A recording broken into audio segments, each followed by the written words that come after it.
Kita akan sama-sama membaca firman. Ya. Hosea 6 ayat yang ke-6. Mari kita baca bersama-sama, 1, 2, 3 ya.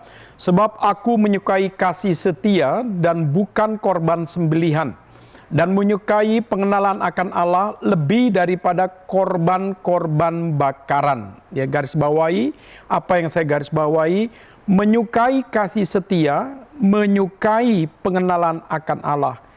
Yeskel 36 ayat 27 sampai 28, ya. Satu janji pembaruan yang dikerjakan Tuhan untuk Israel. Kita akan baca juga bagian ini bersama-sama, 1, 2, 3, Yeskel 36, 27 dan 28, 1, 2, 3, iya.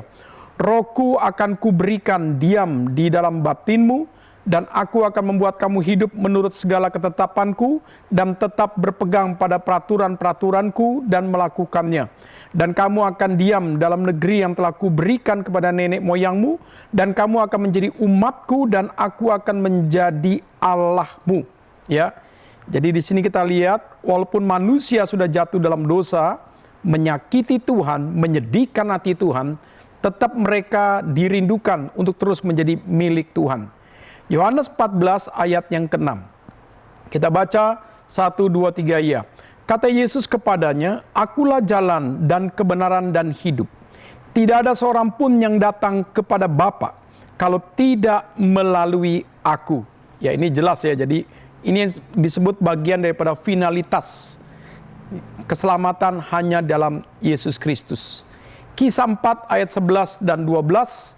Kita baca bersama-sama sekali lagi, 1, 2, 3 iya. Yesus adalah batu yang dibuang oleh tukang-tukang bangunan, yaitu kamu sendiri. Namun ia telah menjadi batu penjuru, dan keselamatan tidak ada dalam siapapun juga selain di dalam Dia. Sebab di bawah kolong langit ini tidak ada nama lain yang diberikan kepada manusia yang olehnya kita dapat diselamatkan. Di bawah kolong langit ini tidak ada nama lain yang diberikan kepada manusia yang olehnya kita dapat diselamatkan, yaitu nama Yesus Kristus. Ya. Yesaya 59 ayat 1 dan 2, saya membaca. Sesungguhnya tangan Tuhan tidak kurang panjang untuk menyelamatkan, dan pendengarannya tidak kurang tajam untuk mendengar. Tetapi yang merupakan pemisah antara kamu dan Allahmu ialah segala kejahatanmu, dan yang membuat dia menyembunyikan diri terhadap kamu sehingga ia tidak mendengar ialah segala dosamu. Kita masuk dalam pendahuluan kita. Apa kebutuhan yang paling hakiki daripada manusia?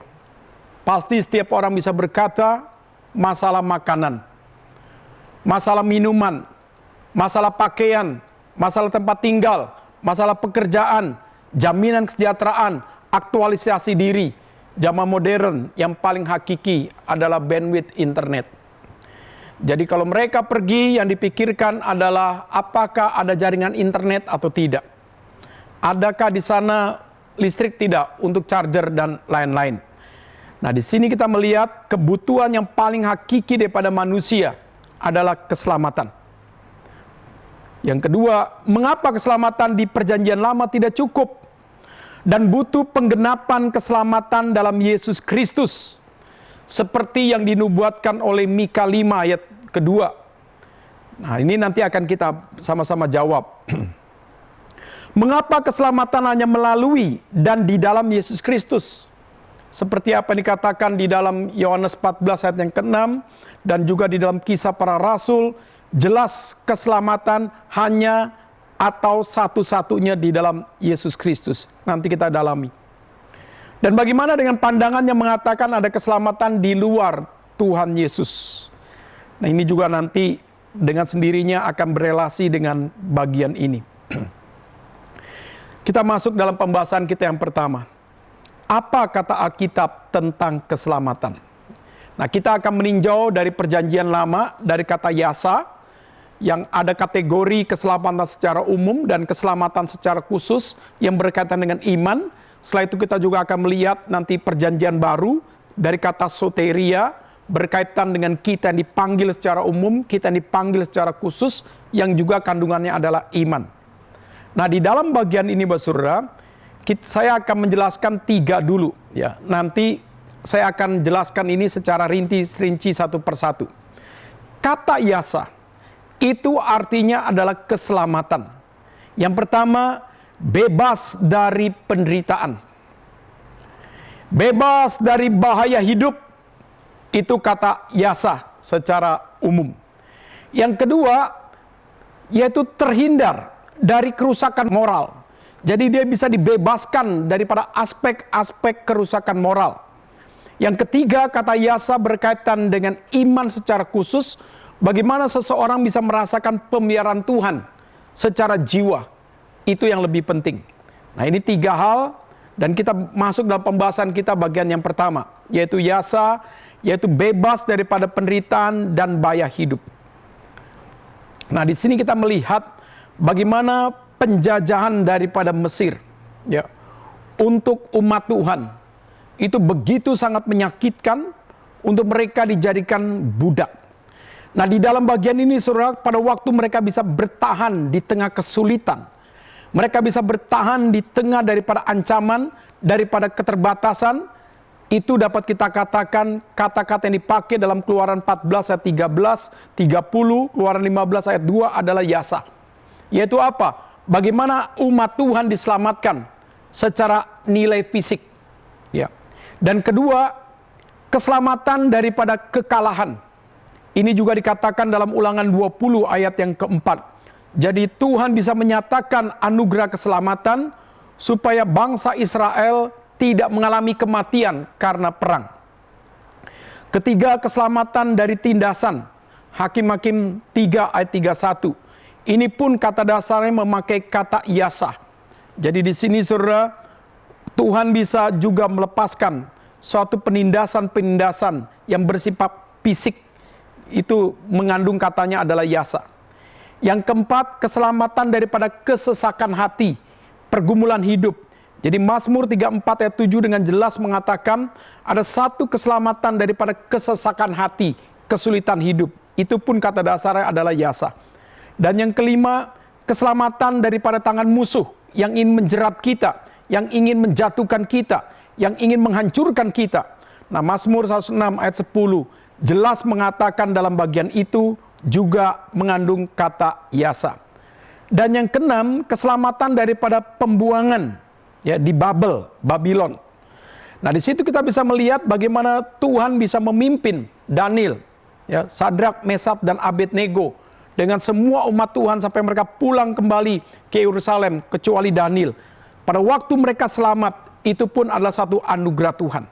Nah, di sini Bapak Saudara kita lihat Yesaya 46 ayat 13 mencatat, Yesaya 52 ayat 10 dan 11 itu mencatat. Nah, di sini secara khusus yang perlu kita garis bawahi, kata yasa dalam bagian ini menekankan kualitas respon iman dan ketatan iman. Jadi setiap orang bisa dilepaskan daripada penjajahan Mesir. Setiap orang bisa dilepaskan daripada hal kekalahan, tindasan, kesesakan, dari tangan musuh, dari pembuangan Babylon. Tapi yang membedakan mereka mendapatkan sungguh-sungguh keselamatan yang sejati dalam Kristus adalah kasih setia mereka dan kualitas pengenalan mereka terhadap Tuhan dengan benar. Nah, di sini kita percaya sekali saudara, bagaimana kita tahu mereka diselamatkan? Lihat respon iman mereka. Kalau mereka sudah diselamatkan daripada Firaun, mereka menuju tanah Kanaan. Akhirnya Alkitab mencatat bahwa golongan umur yang dikatakan 20-an ke atas itu akhirnya mati. Mati karena apa, saudara? Karena mati karena sungut-sungut. Golongan daripada Yosua ke bawah, Kaleb, adalah orang-orang yang akhirnya dipilih Tuhan diselamatkan. Kenapa demikian? Karena mereka memiliki respon iman. Mereka memiliki ketatan iman. Mereka tidak menggerutu kepada Tuhan. Mereka tidak mempertanyakan Tuhan. Tapi mereka sebaliknya adalah orang yang terus mau belajar tentang Tuhan. Nah, di sini kita bisa melihat, saudara, bahwa ada satu keselamatan yang diberikan secara umum. Ada keselamatan yang diberikan secara khusus.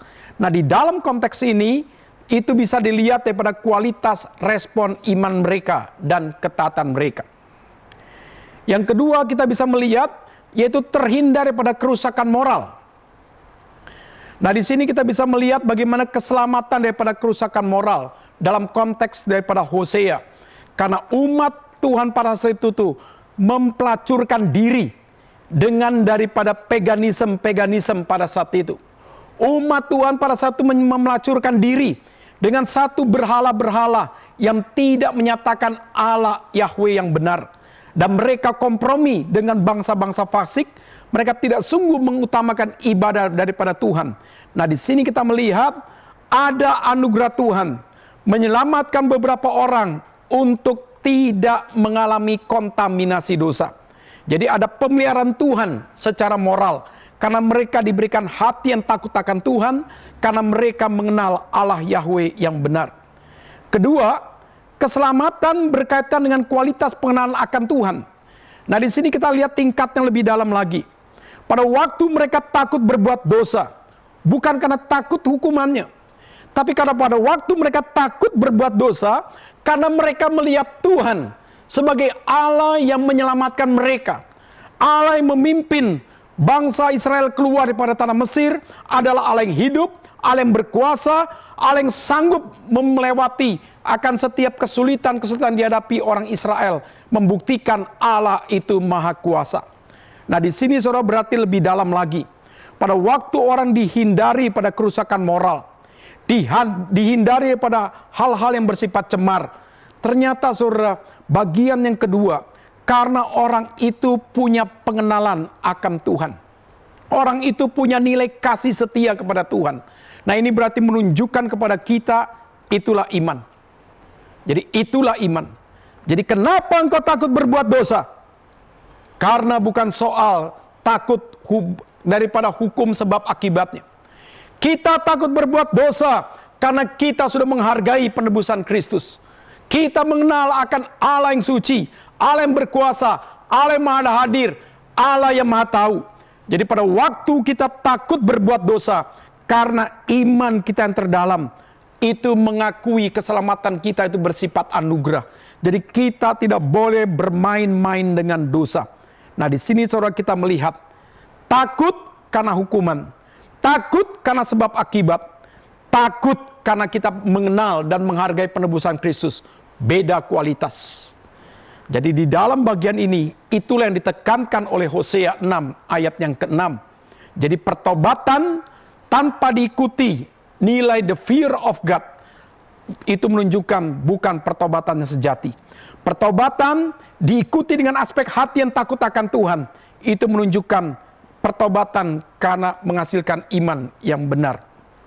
Dan iman yang menghasilkan pertobatan itu pun dengan benar. Nah, di sini kita melihat lebih dalam. Yasa dalam bagian ini menekankan kualitas rohani yang berani menolak segala kecemaran hidup. Jadi di sini kita lihat, pada waktu seorang sungguh-sungguh memiliki iman keselamatan dalam Allah Yahweh, mereka berani menolak kecemaran. Mereka tidak takut dengan penderitaan. Mereka tidak takut dengan ancaman. Mereka tidak takut dengan pengucilan. Mereka takut jikalau Allah membuang mereka. Jadi keberanian mereka adalah keberanian yang suci.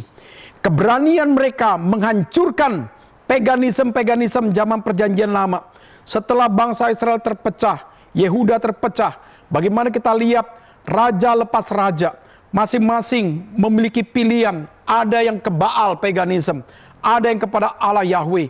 Nah, di situ kita melihat bagaimana pembaruan demi pembaruan dilakukan. Nah, oleh Yosia dan yang lain-lain. Nah, di situ kita lihat siapa yang berani menghancurkan patung-patung Baal. Siapa yang berani menghancurkan tempat penyembahan-penyembahan Baal di bukit-bukit. Itu membuktikan orang itu memiliki aspek keselamatan. Beda dengan Ahab. Beda dengan keturunannya. Yang kompromi dengan setiap Baal, paganisme pada saat itu. Itu membuktikan kepada kita, mereka adalah bukan orang yang diselamatkan. Dan yang kedua, mereka berani mengutamakan Tuhan, yang terekspresi melalui kasih setia dan pengenalan akan Yahweh yang benar. Ya, berani mengutamakan Tuhan, berani bagaimana membuat Tuhan yang paling penting. first thing first. Berani bagaimana memfokuskan Tuhan. Berani membuat Tuhan yang paling pokok. Hidup kita menjadi sesuatu yang sifatnya nomor 2, nomor 3. Tapi kemuliaan Tuhan nomor 1. Nah, di sini saudara kita lihat. Orang-orang yang berani mengutamakan Tuhan dalam konteks perjanjian lama. Mereka merindukan, menunjukkan kasih setia mereka. Mereka merindukan untuk bagaimana mereka terus belajar mengenal Allah Yahweh dengan benar. Orang itu memiliki indikasi adalah orang yang diselamatkan. Itu yang kedua. Yang ketiga, kata yasa berkaitan dengan pemeliharaan Tuhan, yaitu secara khusus adalah jiwa. Nah, di sini kita melihat kata yasa digunakan dalam arti sebagai berkat umum. Ini kita bisa lihat contohnya Mazmur 28 ayat 9. Bagaimana Tuhan yang adalah Allah itu sendiri, dia bisa menyelamatkan kita yang diurapinya. Jadi Tuhan itu tidak pernah gagal untuk mewujudkan setiap anugerah keselamatan bagi orang-orang yang diurapinya. Nah, di sini kita melihat saudara, secara fisik mungkin kita bisa saja diizinkan Tuhan mengalami luka. Secara fisik yang lebih dalam, mungkin kita bisa saja dipanah, mungkin kita bisa saja dipancung, mungkin kita bisa saja kita mengalami kecelakaan, kita ditembak dan lain-lain, kita mati. Dan secara nilai daripada perjanjian baru, kita juga melihat banyak rasul yang matinya mati martir. Secara fisik mereka mati. Tetapi secara jiwa mereka tidak mati. Mereka dipelihara oleh Tuhan. Dan contoh dalam sejarah Bapak Gereja yang paling mudah untuk kita kenal adalah Polikarpus. Polikarpus harus mati. Disaksikan banyak orang, dibakar hidup-hidup. Tetapi dari mulutnya tidak keluar satu caci maki kepada Tuhan. Dari mulutnya tidak keluar satu penggerutuan. Dari mulutnya tidak keluar marah-marah. Dari mulutnya tidak keluar untuk bagaimana mengutuk orang yang sudah menyakiti dia. Sebaliknya dia berdoa dan bernyanyi. Di sini saudara menunjukkan kepada kita saudara, pemeliharaan Tuhan yang paling ajaib, yang mengandung aspek keselamatan di dalam Allah Yahweh, dalam konteks pada saat itu, dan konteks perjanjian baru keselamatan dalam Yesus Kristus. Di situ mengandung pemeliharaan secara jiwa yang lebih dalam. Jadi yasa dalam bagian ini menekankan kualitas kesaksian hidup, him. Jadi kalau Bapak Saudara baca Mazmur, itu yang disebut namanya him. Itu yang disebut standar kesaksian yang benar. Jadi pada waktu kita bersaksi, bukan menyatakan hebatnya kita. Waktu kita bersaksi, bukan menyatakan pengalaman kita yang hebat. Bukan menyatakan orang lain yang hebat. Bukan menyatakan kekuatan kita yang hebat. Waktu kita bersaksi yang sungguh-sungguh mengandung iman, kita menyaksikan Tuhan yang besar. Kita mungkin mengecilkan aspek nilai, aspek kontribusi kita. Kita menganggap kita ini seperti nothing. Jadi kesaksian kita hanya menyatakan, sungguh apa yang membuat kita berhasil, itu anugerah Tuhan. Apa yang membuat kita bisa melewati setiap pergumulan, itu hanya kebaikan Tuhan. Itu hanya pertolongan Tuhan. Nah, jadi di dalam bagian inilah saudara, yasa menekankan kualitas kesaksian hidup. Mungkin pertanyaan kita, kualitas kesaksian hidup tidak perlu bisa dilihat secara materi, orang harus sukses dan kaya. Kesaksian hidup tidak perlu dilihat, orang harus kaya dulu dalam nilai kesuksesan kerjanya, dalam kesuksesan daripada nilai usahanya, kesuksesan dalam nilai studinya. Tidak. Kadang-kadang kita baca pemazmur, bagaimana Daud, bagaimana para penulis-penulis yang lain bisa menyaksikan Tuhan dari perkara-perkara yang kecil, tapi dia melihat akan perkara Tuhan yang besar. Kadang-kadang kita mau bersaksi kebalik. Kita tunggu dulu perkara yang besar, baru kita mau bersaksi. Pelan kita percaya pada waktu Allah itu hidup, maka dia akan selalu hidup mendesain kita setiap menit, setiap detik, bagaimana untuk kita bisa menyaksikan Tuhan itu hidup. Maka di dalam bagian inilah saudara, orang yang memiliki keselamatan adalah Allah Yahweh. Jiwanya selalu hidup bagi Tuhan. Hatinya selalu memuji Tuhan. Hatinya selalu bersyukur kepada Tuhan. Hatinya selalu melihat kebesaran Tuhan. Itulah keindahan jiwa setiap manusia. Maka di dalam pemazmur Daud pun bisa mengatakan, hai jiwaku, mengapa engkau tertekan? Dan Daud juga berkata kepada jiwanya supaya bangkit, supaya boleh memiliki satu nilai yang baru dalam Tuhan. Jadi di sini saudara kita tahu bahwa kemenangan iman nyata pada waktu jiwa seseorang melihat Tuhan itu hidup. Dari hati yang terdalam dia menaikkan syukur, dari hati yang terdalam dia memuji Tuhan, dia meninggikan nama Tuhan. Nah, jadi di dalam bagian ini bukan berarti setiap orang yang bernyanyi pasti menunjukkan punya kualitas daripada kesaksian hidup. Tidak. Bernyanyi bagi Tuhan, bernyanyi untuk diri, bernyanyi untuk orang lain, bernyanyi hanya untuk satu penghiburan, itu berbeda. Jadi di dalam bagian ini orang memuji Tuhan, setelah itu lihatlah kesaksian hidupnya. Bagaimana kita membaca sejarah hidup Fanny Crosby. Hidup memiliki kekurangan secara ekonomi, hidup kekurangan secara fisik. Mata dia harus mengalami buta pada waktu sejak bayi karena salah diagnosa, salah perawatan. Punya suami juga buta. Tetapi saudara, semua kekurangan fisik, kekurangan ekonomi tidak membuat Fanny Crosby dan suami tidak bisa bersaksi bagi Tuhan. Dia justru di dalam kekurangan bisa menyaksikan Tuhan yang hebat. Dalam keterbatasan dia bisa menyaksikan Tuhan yang tak terbatas. Melalui apa? Melalui lagu-lagu dan kesaksian hidup. Jadi disinilah saudara kita harus percaya sekali bahwa hidup kita memiliki hidup yang berkualitas. Karena hidup kita menjadi berkat selalu bagi orang lain. Hidup kita menjadi insight bagi orang lain. Bukan sebaliknya menjadi batu sandungan. Jadi kalau ada orang bertanya, Saul apakah diselamatkan atau tidak? Kalau kita melihat daripada poin pertama, poin kedua, poin ketiga, dan bagaimana kematian Saul adalah kematian yang menyedihkan hati Tuhan, kematian yang tidak punya nilai kesaksian bagi Tuhan. Di situ kita bisa melihat Saul tidak punya kualitas kasih setia kepada Tuhan. Saul tidak punya kualitas pengenalan akan Tuhan dengan benar, sehingga dia akhirnya dijajah oleh dendamnya terhadap Daud. Dia dijajah seluruh daripada pikiran, daripada jiwanya, hanya karena ketakutan Daud menjadi raja. Dan di situ menunjukkan kepada kita, dia tidak punya jiwa yang agung. Dia tidak punya jiwa dalam keindahan seperti Daud yang bisa mengampuni dia, yang bisa membunuh daripada Saul. Tetapi Daud dalam goa itu justru tidak membunuh, hanya menyatakan satu nilai pimpinan Tuhan. Dia masih menghormati Saul sebagai orang yang pernah diurapi oleh Tuhan. Nah, jadi saudara, dalam bagian inilah saudara kita belajar bagaimana dalam perjanjian lama kata Yasa menekankan 3 bagian ini. Nah, di sini kita akan sama-sama simpulkan. Mari kita baca bagian yang pertama. Keselamatan di perjanjian lama mencakup jiwa dan hidup yang kekal. Keselamatan di perjanjian lama nampak pada sikap iman, yaitu ketaatan dan memprioritaskan Tuhan. Yang kedua, namun keselamatan di perjanjian lama tidak cukup. Karena fungsi hukum Taurat menyatakan standar kesucian Tuhan dan memberikan kesadaran manusia akan dirinya sebagai orang berdosa. Jadi hal ini sama seperti foto ronsen.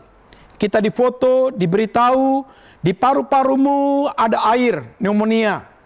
Dalam indikasi COVID, ini menunjukkan kamu kena misalnya COVID-19. Di hasil foto menunjukkan karena ada masalah dalam hatimu.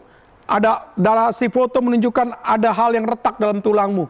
Tapi foto ronsen tidak bisa menyelesaikan masalah. Hanya memberitahu kelemahan titik penyakit kita. Itulah Taurat. Nah, di sini saudara, Taurat tidak bisa menyelesaikan dosa. Di sini kita bisa melihat Taurat tidak bisa menyelesaikan akibat dosa, yaitu kematian. Ketika Allah sudah mengetahui Adam dan Hawa jatuh dalam dosa, jelas sekali dalam bagian itu Tuhan berkata, Aku akan mengadakan permusuhan antara engkau dan perempuan ini, antar keturunanmu dan keturunannya. Keturunannya akan meremukkan kepalamu dan engkau akan meremukkan tumitnya.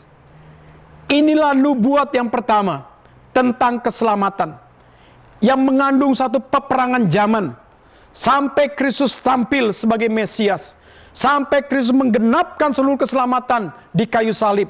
Setan selalu berusaha untuk menggagalkan itu, tetapi tidak bisa.